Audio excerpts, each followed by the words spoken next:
como é possível que a economia global esteja, literalmente prendendo a respiração diante de um gargalo geopolítico e logístico lá no Oriente Médio, enquanto a Bolsa Brasileira resolve bater recordes históricos. É um daqueles paradoxos que fazem a macroeconomia parecer uma obra de ficção, né? Olá, eu sou Lia Torres. E eu sou o Caio Mendes, e olha, quando a gente olha para a superfície, os números parecem totalmente contraditórios mesmo. Sim. Mas existe uma engrenagem lógica rodando aí nos bastidores, sabe? Uma engrenagem que conecta o preço de um barril de petróleo lá do outro lado do mundo com o valor da cesta básica aqui no Brasil e, claro, a rotação de bilhões de dólares no mercado de tecnologia e criptoativos. Com certeza. E está começando mais um resumo da semana no podcast Multimercado News.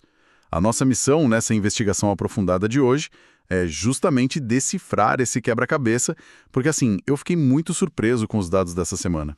Eu também fiquei bem impressionada. Pois é. A gente vai conectar a recente trégua entre os Estados Unidos e o Irã com os alertas do Fundo Monetário Internacional sobre a economia global.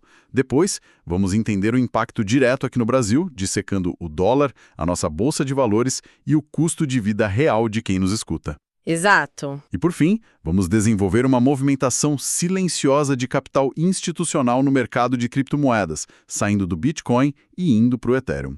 O cenário atual exige um nível de atenção brutal aos detalhes. Porque o que acontece hoje no Estreito de Hormuz tem o poder de alterar as projeções de juros para os próximos anos e ditar o rendimento de qualquer carteira de investimento. Verdade. É um momento onde a superficialidade custa muito caro para quem está no mercado. Sem dúvida. Então vamos destrinchar isso por partes, começando pelo epicentro da tensão.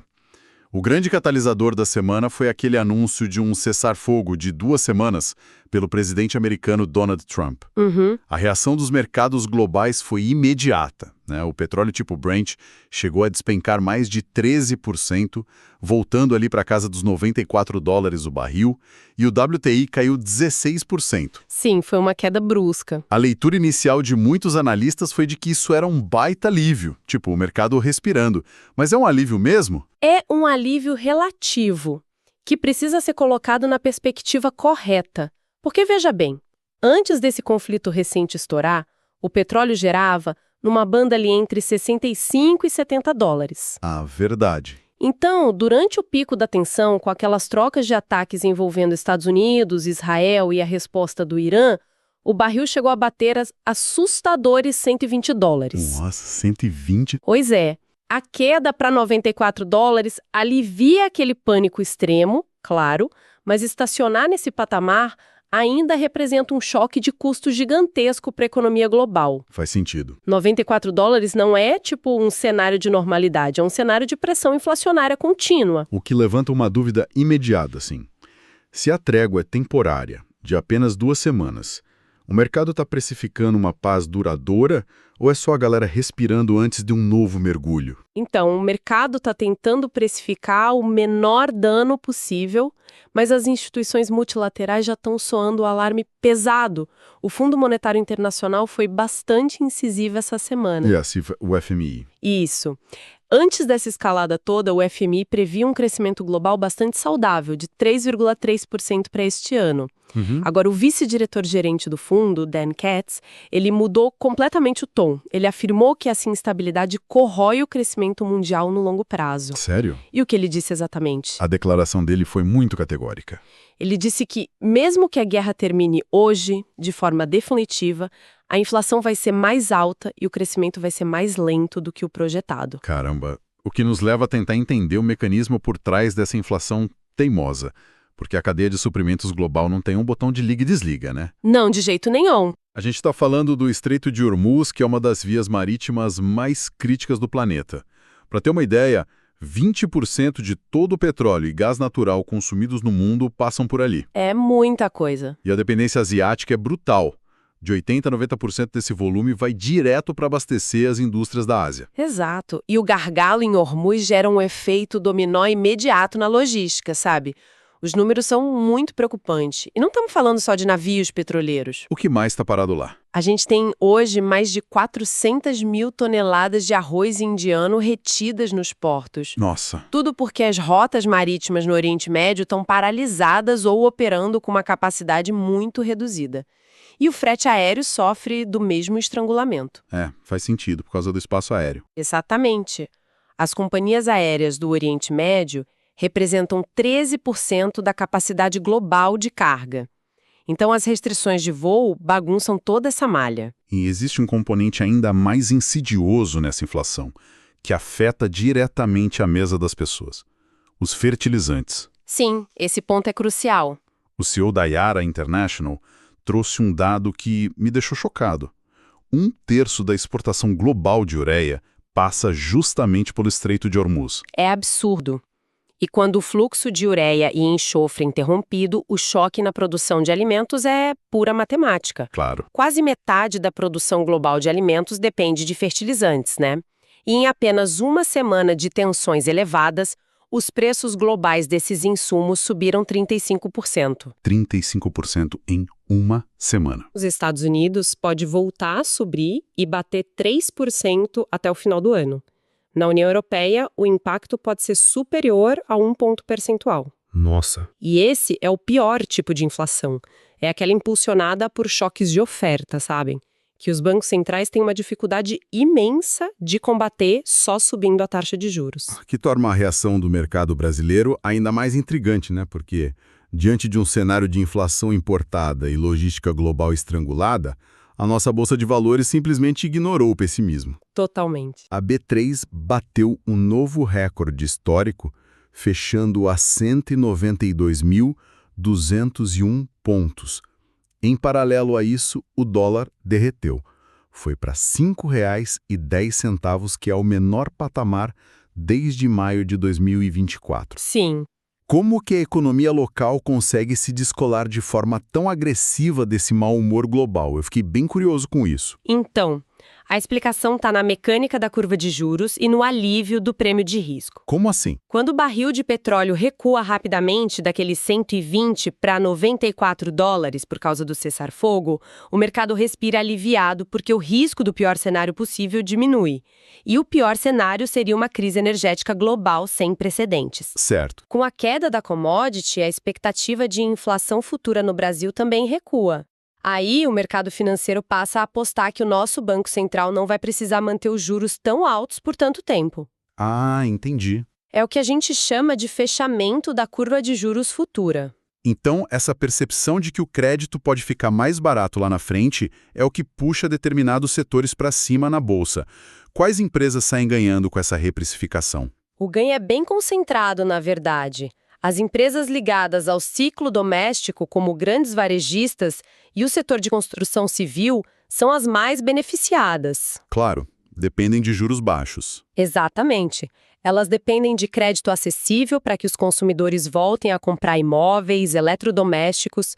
E os grandes bancos também ganham força com esse aumento projetado no volume de crédito. E por outro lado, alguém tem que perder nessa balança. As petroleiras, né? Elas sofreram um baque expressivo.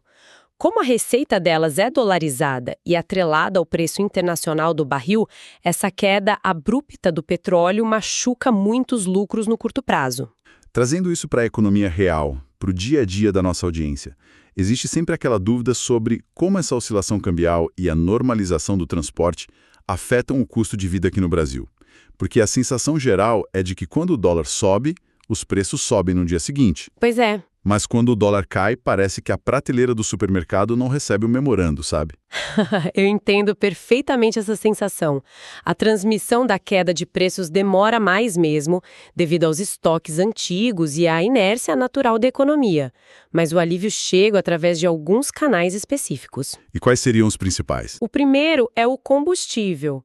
Com o petróleo mais baixo e o dólar a R$ 5,10, a pressão sobre o diesel importado diminui bastante. E vale lembrar que o governo publicou recentemente uma medida provisória criando um subsídio temporário. Ah, a MP do diesel. Exato, para baratear o custo do diesel importado. E como a malha logística brasileira é essencialmente rodoviária, estabilizar o diesel significa frear o aumento do custo do frete. Faz todo sentido. E se a gente somar o frete sob controle à possível estabilização daqueles fertilizantes com a trégua no Oriente Médio, o custo de produção do agronegócio para as próximas safras não sofre choques tão violentos. Isso ajuda muito a segurar a inflação dos alimentos. E esses movimentos são refletidos quase que em tempo real nas projeções oficiais, né? O relatório Focus, que consolida a visão do mercado, mostra exatamente essa tentativa de calibrar as expectativas. Sim, o Focus é o grande balizador. Para 2026, as projeções lá apontam o IPCA de 3,85%, a taxa Selic a 10,5% e o câmbio a R$ 5,45. Uhum.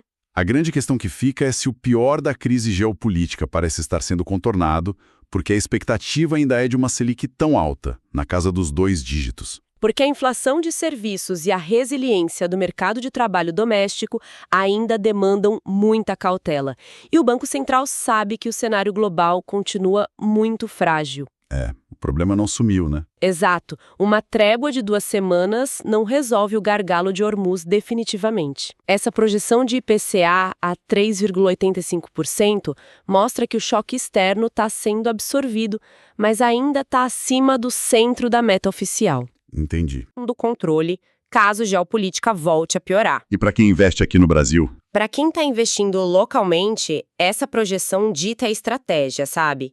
A renda fixa no Brasil vai continuar pagando prêmios reais muito atrativos para proteger o poder de compra, independentemente dessa euforia passageira na Bolsa de Valores. Muito interessante. E é justamente a busca por proteção e rentabilidade em meio a tantas incertezas que nos leva a observar o que está acontecendo no mercado institucional global. Com os juros nesses níveis restritivos e o receio constante de inflação importada, o capital inteligente começou a buscar ativos que apresentem descorrelação com a macroeconomia tradicional. Isso mesmo. E a semana trouxe movimentações pesadas no universo dos ativos digitais. A consolidação desse mercado pelo sistema financeiro tradicional atingiu um patamar totalmente novo. A novidade mais agressiva veio do Morgan Stanley. Que é um gigante, né? Gigante. Eles se tornaram o primeiro grande banco dos Estados Unidos a lançar um ETF próprio de Bitcoin à vista, o MSBT. E eles entraram no mercado com uma força descomunal. O que eles fizeram de diferente? Eles estão oferecendo uma taxa de administração de apenas 0,14% ao ano e ativaram uma rede de mais de 16 mil assessores financeiros. Uau! 16 mil. Sim, é a chancela definitiva para alocar o Bitcoin em portfólios de alta renda e institucionais. Mas os dados da nossa análise mostram que o Bitcoin não é a única peça se movendo nesse tabuleiro. A gente sabe que atualmente o Bitcoin possui uma dominância altíssima. Ele representa ali de 50% a 60% de todo o mercado de criptomoedas. Sim, ele é tratado como uma reserva de valor, né? O famoso ouro digital. Exato. No entanto, plataformas de análise técnica, como a Femix, registraram uma rotação silenciosa de capital ao longo do fim de semana. O índice que compara o valor do Ethereum com o Bitcoin, o ETH/BTC, começou a reagir. Sim, essa métrica é importantíssima. Ele estava numa mínima de vários anos, na casa de 0,028, e repentinamente ensaiou uma alta. O Ethereum chegou a subir 3,5%, enquanto o Bitcoin permaneceu praticamente estável. Mas a leitura desses fluxos exige muito cuidado. O capital institucional tende a procurar o Bitcoin em momentos de pânico absoluto, por aquela percepção de segurança digital. Claro. Mas quando o cenário geopolítico ganha contornos de estabilidade, mesmo que temporária, o capital de risco global volta a buscar ativos com um potencial maior de valorização. A métrica ETH/BTC é fundamental porque ela indica justamente esse apetite por risco tecnológico. Mas aí eu te pergunto, levando em conta que o dinheiro institucional mais grosso acabou de ganhar um veículo ultra eficiente para investir em Bitcoin através do Morgan Stanley, essa pequena alta do Ethereum não seria só um repique passageiro? O que garante que existe uma rotação de capital estrutural acontecendo agora? É uma ótima pergunta. Os fundos de investimento olham muito para os precedentes históricos para calibrar essas posições, sabe? Tivemos 2 ocasiões recentes que espelham perfeitamente o momento atual. Quais foram? no segundo trimestre de 2019 e no final de 2023. Em ambos os casos, o Ethereum passou meses perdendo valor frente ao Bitcoin. A métrica atingiu níveis de saturação tão extremos que, quando o capital macroeconômico começou a buscar teses alternativas de crescimento, o Ethereum entregou rentabilidades absurdamente superiores ao Bitcoin nos 90 dias seguintes. Caramba! O mercado está avaliando se esse elástico esticou ao máximo novamente, entende? Mas o que serviria de gatilho fundamentalista para soltar esse elástico de uma vez por todas? Não pode ser só especulação baseada no passado, né? Exato. O principal vetor não é puramente especulativo, ele é tecnológico. O mercado está precificando a próxima grande atualização da rede Ethereum, que foi batizada de Glamsdonder, e ela está prevista para junho de 2026. Glamsdender. Os relatórios falam muito sobre aumento no throughput de blobs e abstração de contas. E eu vou te confessar que eu fiquei meio confuso com isso. Haha, os nomes são bem técnicos mesmo. A gente precisa traduzir os mecanismos por trás desses termos, porque, no fim das contas, eles determinam o fluxo de bilhões de dólares. Como essa atualização altera o uso do Ethereum no mundo real? Vamos detalhar a engenharia da coisa, então. Pensa que a rede principal do Ethereum funciona como um grande cartório global super seguro, Ok. só que ele é incrivelmente caro e congestionado na hora de registrar as transações. Para resolver isso, foram criadas as chamadas camadas 2, que processam as transações em vias paralelas e só mandam o recibo final para esse cartório principal. Certo, para desafogar a rede. Isso. A atualização Glamsterdam otimiza o uso dos blobs. E o que é um blob? É essencialmente um pacote temporário de dados. Em vez de o cartório arquivar eternamente todas as vias de cada documento, ele apenas atesta temporariamente que o pacote é válido. Isso reduz o custo de armazenamento de forma brutal. O aumento na capacidade de processar esses blobs significa que as taxas nas camadas 2 vão simplesmente despencar para frações de centavo. Ou seja, aquela barreira financeira para escalar o uso da rede praticamente desaparece. E a tal da abstração de contas. O que muda na experiência final para quem usa? Essa é a virada de chave para a adoção em massa. A abstração de contas permite que os contratos inteligentes funcionem como carteiras maleáveis. Como assim? Na prática, um usuário ou uma empresa vai poder usar aplicações na rede Ethereum sem precisar entender o que é o pagamento de uma taxa de transação, o famoso gas. A experiência de usar finanças descentralizadas passa a ser idêntica a usar um aplicativo de banco tradicional. Agora a movimentação de capitais faz total sentido para mim.